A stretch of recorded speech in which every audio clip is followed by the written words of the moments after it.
আর এটি তো দেখানো দরকার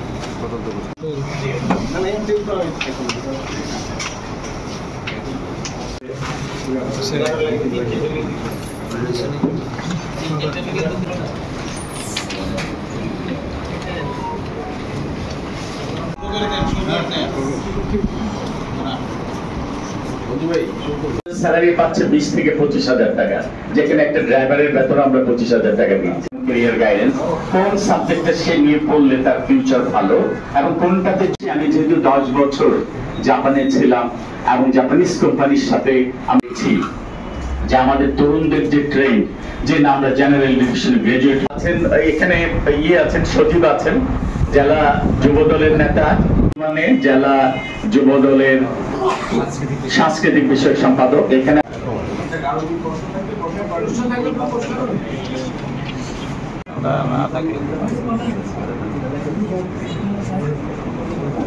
আসলে আমরা যারা সমাজে আছি, আমাদের ক্যারিয়ার এন্ড প্লেসমেন্ট সেন্টারে সুযোগগুলো কিন্তু আমাদের ব্রাহ্মণবাড়িয়াতেও আছে, চাইলে করতে পারবো ইনশাল্লাহ। ব্রাহ্মণবাড়িয়া সদর এবং বিজয়নগরের বাসীদের জন্য যুগোপযোগী এবং দীর্ঘমেয়াদী নাগরিক সুবিধা বৃদ্ধির পাশাপাশি তরুণদের শিক্ষা, ক্যারিয়ার গাইডেন্স এবং ইনোভেশন নিয়ে আমার বেশ কিছু বাস্তব ভিত্তিক পরিকল্পনা রয়েছে।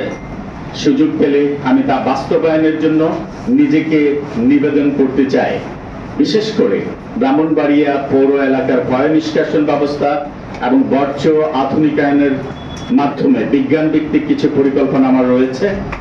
এছাড়াও ব্রাহ্মণবাড়িয়ার প্রতিটি মহল্লায় সামাজিক নিরাপত্তা উন্নয়নের মাধ্যমে কোলাহল মুক্ত, ঝড়ঝাঝাটি মুক্ত মজবুত সামাজিক ভিত্তি তৈরি করে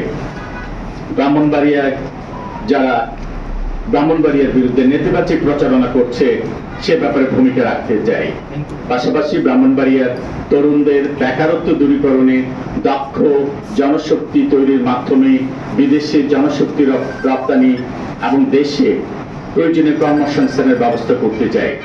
পাশাপাশি প্রান্তিক জনগণের জন্য পেশাভিত্তিক আধুনিক সুবিধা বঞ্চিত লোকদের সহায়তা করতে চাই। আমি জাতীয়তাবাদী চেতনায় বিশ্বাসী একজন মানুষ। দলের কেন্দ্রীয় নেতৃত্বের প্রতি আমার পূর্ণ আস্থা রয়েছে এবং আমাকে মনোনয়ন দিলে আমি নির্বাচনে অংশগ্রহণ করব। অন্যথায় দল যাকে মনোনীত দিবে আমি তার জন্য কাজ করব।